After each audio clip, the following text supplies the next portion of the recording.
The more I talk about this, the more I realize that was just a really bad idea. Hello everyone, I'm Taylor Bambico. I'm a self-published author of young adult urban fantasy, adult thriller, and erotica, and today's video is all about Parabellum. Why is that, you might ask? Well, 1 year ago today, I actually re-released it, so it's kind of its birthday. I originally released it back in 2016 in January. I took it down from where I was at, that was Smashwords, and I went over to Drafted Digital a few months later. Then it was up for a while, then eventually I took it down, and I was doing a lot of revisions for several years until last year, the 29th of April, it was re-released to the public. Now I'm just going to give you a heads up, I'm probably going to go on tangents, I'm just going to be jumping around throughout this whole video, so I do apologize for that. Hopefully you can keep up with it. If not, you can always pause and go back to something and rewatch it. I mean, that's what I usually do in videos. You've probably guessed already, but this video is going to contain a lot of spoilers, so if you haven't read the book, maybe you want to go check out one of my other videos instead. Here, go watch this one instead. So with that out of the way, let's get started. So in the summer of 2008, I had this idea, and I had this one character who later became Kane West. And in this idea I had, right now he would just sit in his car waiting to do his next job, that job being hunting demons. It was a very basic concept. They were demon hunters who hunted demons. As I said, very basic. So over time, this character became Kane West, and then I started developing more and more from then on, which led to the development of his team, Lima Alpha Charlie 12, and all that stands for is Los Angeles, California, Unit 12. So the original story involved a weapon of mass destruction developed to actually destroy this species. It was stolen, then taken to Greenland. Why, I really don't know, but it sounded like a good idea at the time. As I look back on it, I really had no idea what I was doing. So this led to this unit actually driving up through Canada to where they'd get onto a cruise ship. I don't think it was a regular cruise ship, it was just the ship, I really don't know. Then they actually sail across.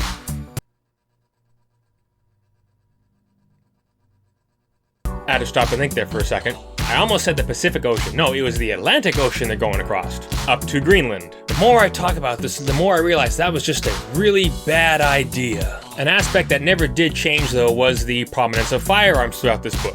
Some, of course, were more Hollywood themed, like the Desert Eagle.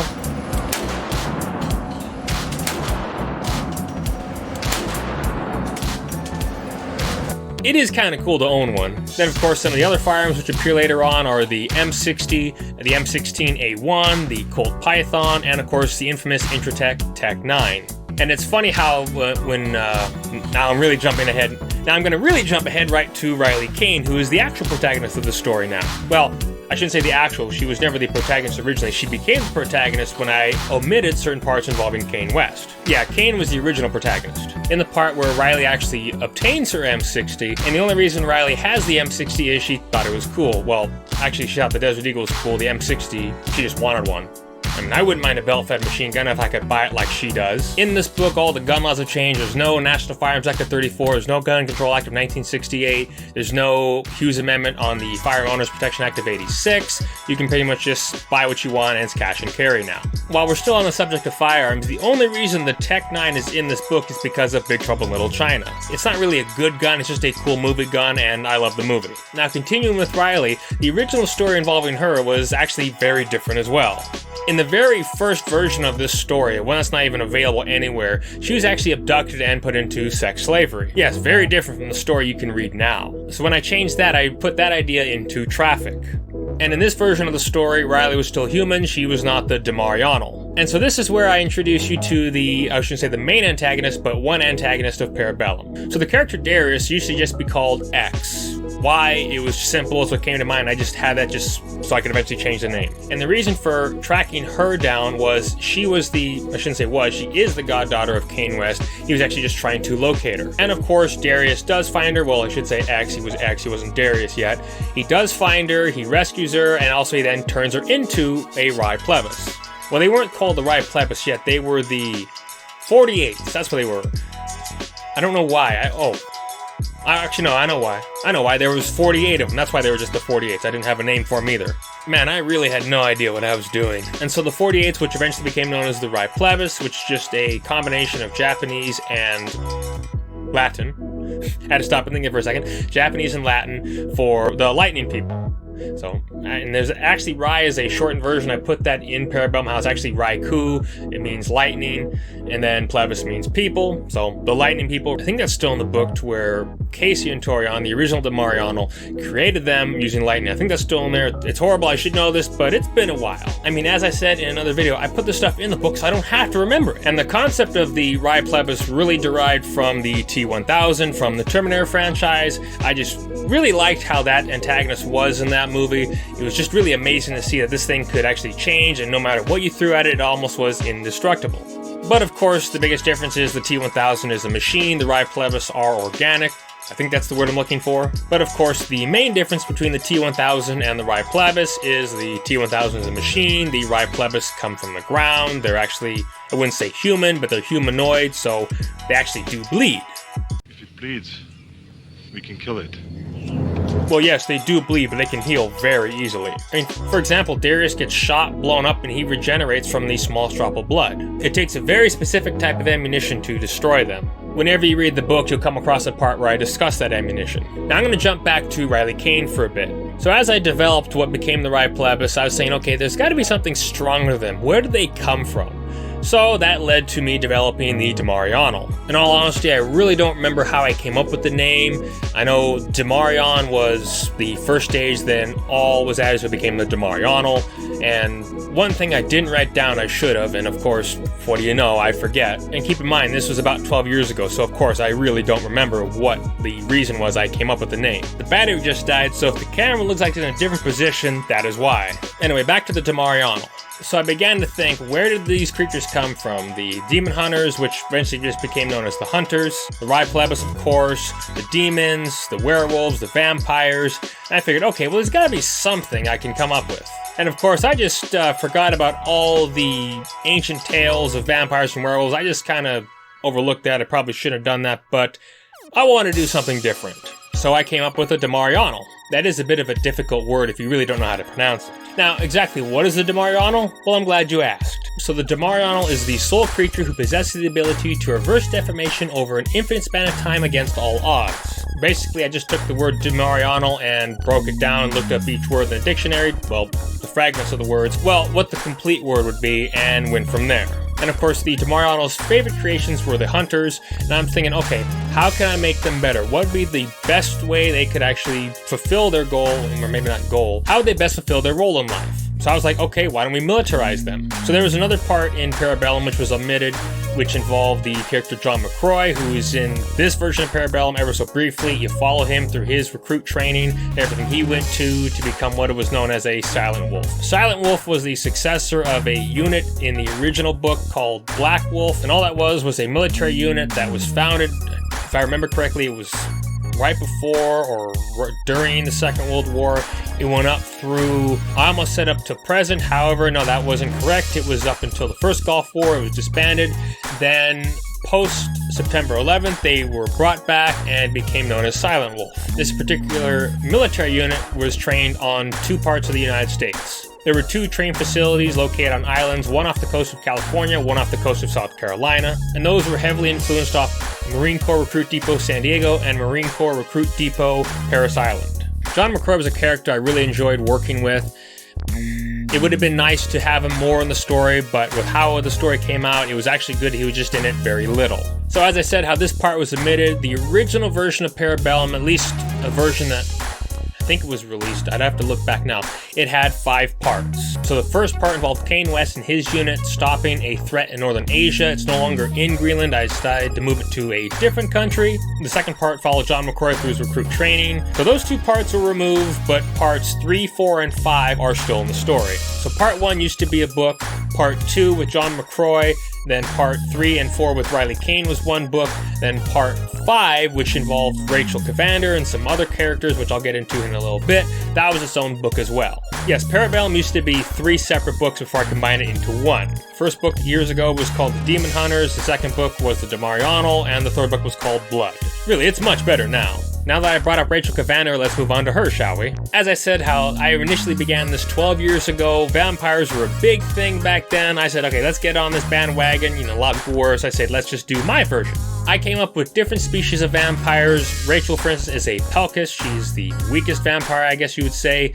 She has no power, she just doesn't die. Well, she is dead. She's undead, I think is what you would call it. There were a few other ones. Shiftlock and Lemurk were the two that were predominantly in this series. I think the name Shiftlock came from the shift key and the caps lock button on the computer I was using. And then Lemurk, I think, was a printer. It was Lexmark. I just took the X out, or an X and an E. I don't know. Shiftlock and Lemurk. I mean, that's the best way. You see something, go, let's do it. And I think that's how the 3 seashells came up in Demolition Man. Yes, I believe someone was on the phone with an individual involved with the movie, and they say, I need something quick. And one of the guys looks around in his bathroom. Well, I got seashells. Okay, we'll do it. Yeah, sometimes you just see something and go, let's use it. Really, sometimes it's that simple in a book. Other times it's not, trust me. So one thing that part of the story had in common with another story which took place up in this state was the fact that my vampires drank the blood of animals. If you haven't guessed already, that story was Twilight. No, I never read the book. I tried, but I just couldn't get into it. And honestly, I don't know. I would not want to read that book. I did try. I made it, I think, a few pages. I couldn't stand it. It just wasn't my thing. They drank the blood of animals in that particular book because they didn't want to hurt humans. In my book, the reason the vampires drink the blood of animals is because the blood of humans has changed over the years. That is where the next book, Latalis, will come into play. So with all the changes that were made, I mean, yes, this book was originally published. In fact, here's the original cover here. Honestly, I think that's still pretty cool. Then here's the new cover here. You notice how there are no men in the background. I mean, in the original one, there was the part with Kane West. That's what these men here, if you'll see it here. My hand's right here. My hand's right here. So you'll see the people standing here. That was a reference to Lima Alpha Charlie 12 or LAC 12. Let's just call them LAC 12. It's much easier. Then here's the new cover where it's just Riley Kane, and now she's holding a much different rifle. Well, she's not holding a rifle. She's holding a submachine gun. Of course, interesting note is on both covers, one was an HK rifle and this is an HK MP5. So that's pretty cool how that happened to just work out that way, where the woman on the cover is still holding a Heckler & Koch product.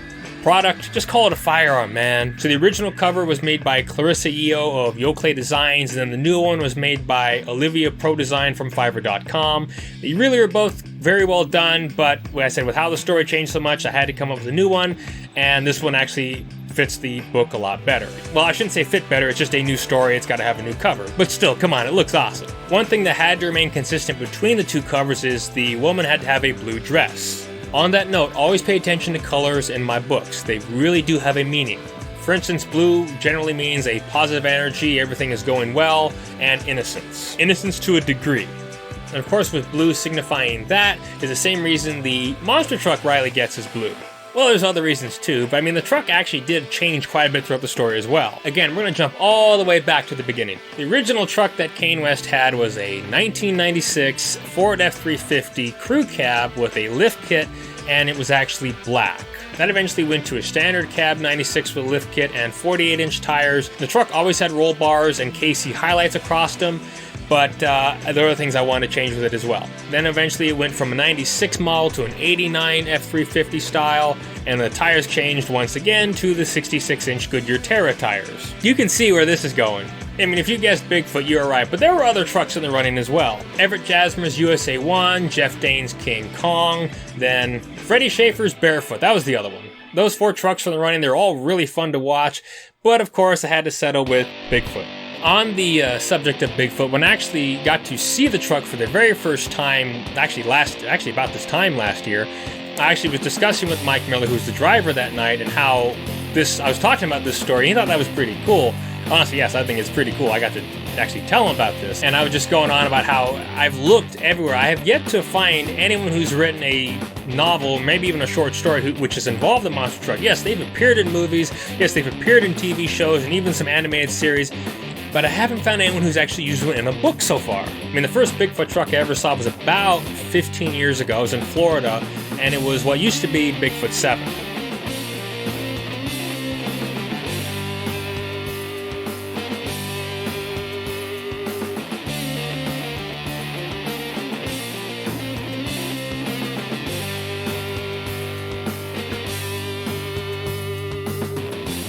Yes, the very truck that was used in Roadhouse, unfortunately, it doesn't look like that anymore.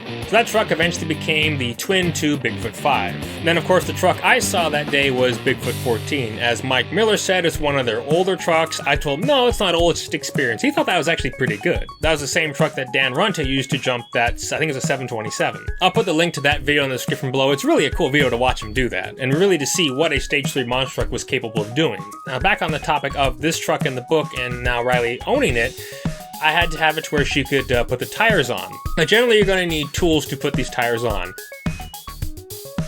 Now with Riley, one of the powers she has is telekinesis. When her mother told her about these powers, well, I haven't even talked about Casey and Torion. Real quick, Casey and Torion is her mother. She was the original De Mariano. Her and the first right plebis, Eric, why'd I stop there? They had sex. Anyway, that was so Casey could actually make Riley. Casey had to use some of her blood and some of her hair, mix the two together, and that's how Riley came to be. I'm stuttering over words there. So in short, some of Casey's hair and her blood created Riley. And Riley is a 51-49% split of her parents. I'll do a video in the future which is strictly about Casey and Torion and Eric Hunter and how they came to be, and well, probably more on that as well with them, but it'll be strictly dedicated to them. Anyway, she'll use the telekinesis to actually put the tires on the truck. It's much faster than using power tools. Obviously. Other power she has is the ability to travel through time. She can either go back in time to view an event to see how it unfolds, which will create the future, or she can turn back time to change the events of that time to shape the future. So she can also go forward in time. That's going to be more prominent in Latalis. I'm still working on that. I'm thinking, okay, can she go really far in the future if the future hasn't been made? But again, that's the great thing about working with the sequel. I get to work with time travel. She can also construct firearms and ammunition, pretty much anything she wants, so long as she's either had visual or physical contact with it. That way she can create it. And what I mean by visual is she has to read about it. I mean, she looks at it in a magazine, she can read it, goes into her mind, and she can create it. Physical touch, pretty obvious, she has to touch it. Now, the interesting thing about Riley Kane is even though now that she's this supreme being, before that, all she knew her life was she was just a supermodel. And the reason she's a supermodel is that was a running gag. And one part I thought was pretty funny was how Riley always gets comments about how she should do porn. To her it gets kind of annoying, but her agent thinks it's funny. Anyway, there's a scene in Silent Rage where all these women are in the bathroom, not like that. They're just looking in the mirror, just no more morning routine. And Lily makes the comment that, we look like models, not truck drivers. Then in traffic, there's a part where Nicole is in a store. She's thinking, oh, should I have been a model instead of a private investigator? But I've had as much fun. She wasn't really sure. So as I said, it was just a running gag. I decided, why don't we actually do that for this book? It'd actually make the character a little more interesting. Well, that's pretty much all I really have to say about Parabellum. I mean, I could keep going on, but I'm just going to be repeating myself over and over and over with some things because I'll go back and just talk about it. Being that 1 year ago today, I released it. I said, let's come back. Let's talk about it a little bit more. I mean, yes, like Silent Rage, it was released previously, but then I took them down and I said, okay, we're going to re-release them. And today marks the 1 year anniversary of Parabellum being out for, I guess I could say the longest it's been out. And the reason it was on April 29th is that's Riley Kane's birthday. Also, it coincides with the Mustang 429. So that's why I chose the day 429 for her birthday, and the car, which actually does appear briefly in that book. It's a car she owns. In fact, that car used to be in Silent Rage. Or no, it's still in Silent Rage if I remember correctly. Well, being this book has been out for a year, I have been working on the sequel to that, Latalis, as well as Silent Rage Volume 2, and another book which I currently don't have a title for. And very interesting year so far, especially now considering what's going on. But Latalis might not be where this particular book ends. There might be a third book, there might even be more after that. I really do have some pretty cool ideas involving Riley Kane. I really do want to continue using the character. Anyway, remember to subscribe, hit that bell icon so you're notified when I upload new content, hit that like button for both this video and the last one, leave any comments you have in the section below. I do enjoy reading those, and have a good day. See ya!